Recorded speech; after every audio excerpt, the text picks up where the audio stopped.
Hi, you're watching 10 of the Best on VH1, and I'm Paul Stanley. Peter Chris. Ace Frehley. And I'm Gene Simmons, and we're going to give you our 10 favorite videos.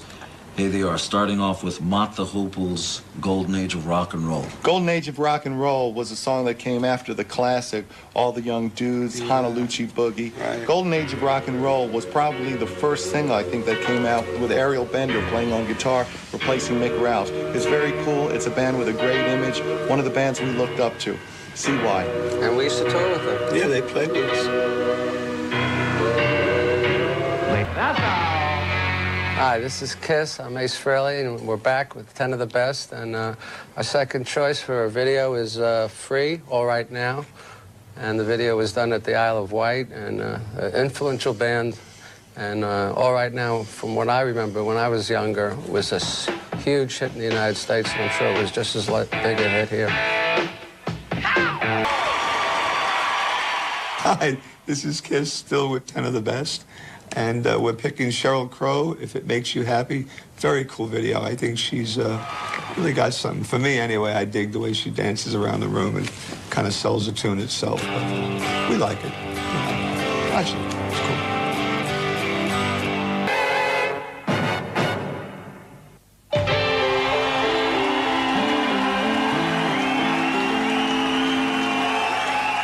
Hi, we're Kiss, if you haven't guessed. Next up, Spice Girls, Wanna Be.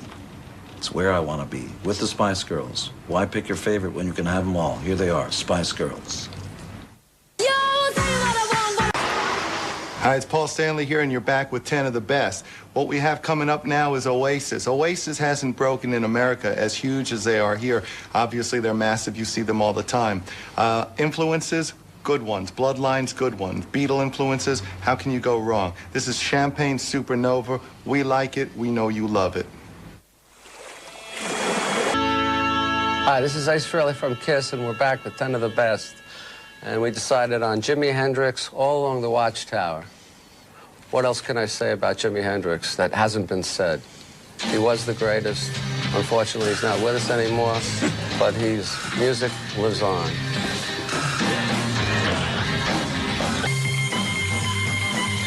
Hi, Peter Chris. We're still here.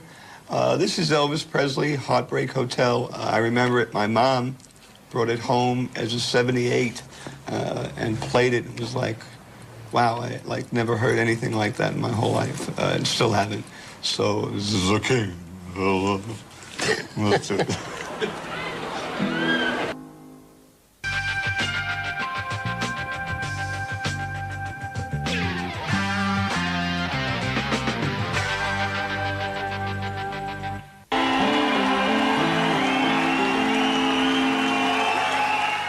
All right, this is Kiss. As if you didn't know, we're back with 10 of our best. This is the Rolling Stones. It's only rock and roll, but I like it. Hi, Paul Stanley here on 10 of the Best. Now, with rock and roll, you've always got great performers, showmen, all kinds of people. Jagger comes to mind, Hendrix comes to mind, Prince, James Brown. You've got all these great performers. But before any of them, Mr. Excitement was Jackie Wilson. When you watch this video, you'll see somebody who's yet to be beaten. His live performances were renowned. This is Higher and Higher. Jackie, it's for you. Hi, you've been watching 10 of the Best. You know who we are. Who are we? Kiss. You betcha. We're going to say goodbye now, but the last video we're going to leave you with is a legendary group in our eyes, the Pretty Things, a band that went through a lot of personnel changes, started off as a blues-based rock and roll band, worked its way into experimental music, SF Sorrow, Parachute, great albums. This is one of the earlier tracks. This is very cool. We know you're going to like it. This is Rosalind. Cheers. The greatest hits of Kiss. Look at us. We're four guys off the streets of New York who had a dream and made it come true. We sat in the audience at rock concerts and decided that we weren't satisfied with what we were getting, and in essence, got out of the seats and went on stage.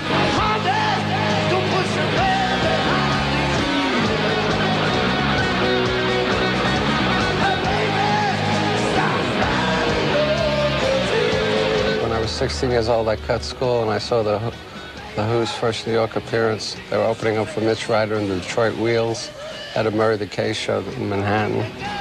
And just by chance, Cream was on the bill too. It was pretty wild. That changed my life. In fact, that day I decided I wanted to be a rock star.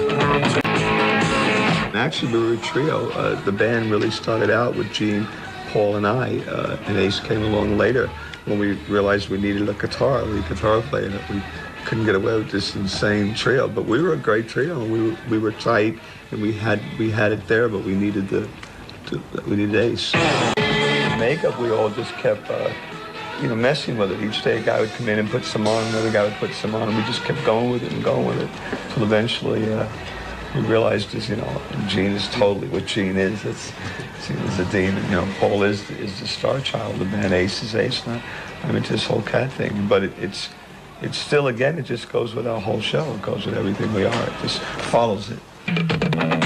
We were very proud of what we had done with the makeup. We had broken a lot of ground, and we really set a standard for what people expected of a live spectacle. But what happened was, after Peter had left, and Eric Carr joined, and he assumed a new makeup identity, and then Ace was gone, it just became apparent at some point that the spontaneity of the original four, with the personalities that we had portrayed and projected, wasn't there anymore. And we were beginning to hit a formula. The idea that somebody new comes in and you come up with another makeup, that really wasn't what the band was about. The band was about freedom and spontaneity and not knowing what you're going to do next. We've never really gotten involved with politics or anything like that. Basically, we get up there, play rock and roll music. None of our lyrics are really very deep or heavy-handed. I mean, we're just getting up there and we want people to come and have a good time. That's what KISS is all about, and basically what we're preaching is follow your dream and believe in yourself.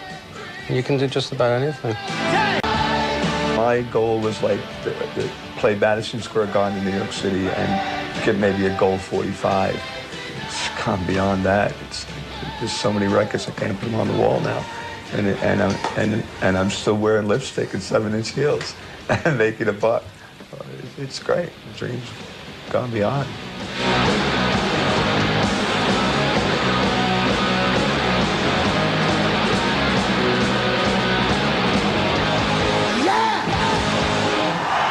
There's so many amazing things that have happened to us. I mean, we clearly have lived 10 lifetimes and experienced so much that those memories are too vivid to say, oh, time just passes by when you're having fun.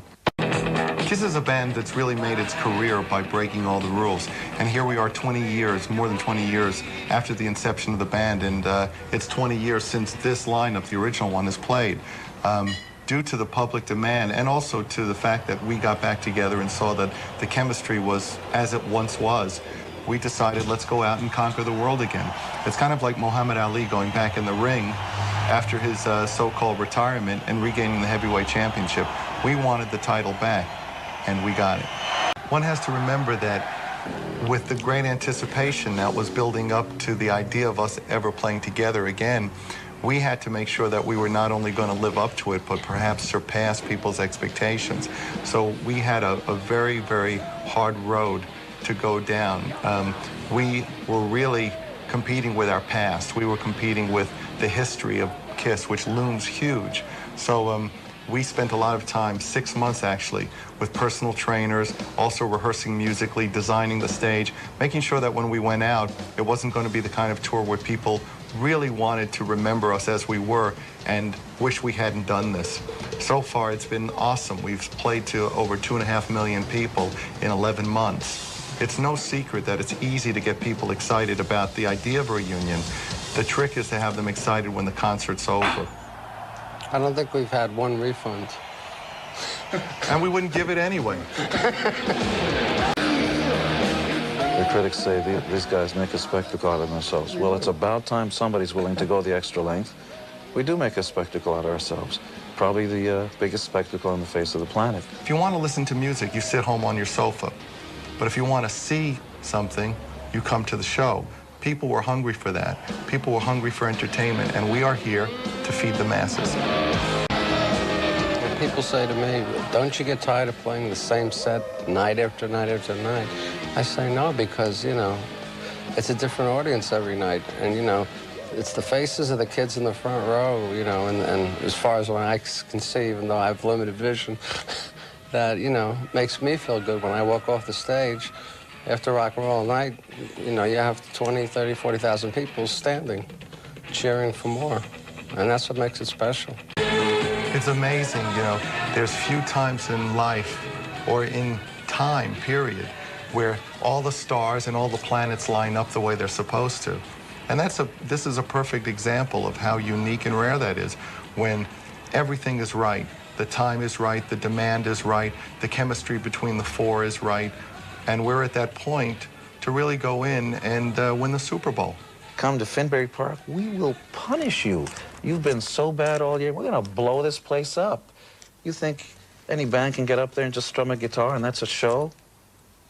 You will love it.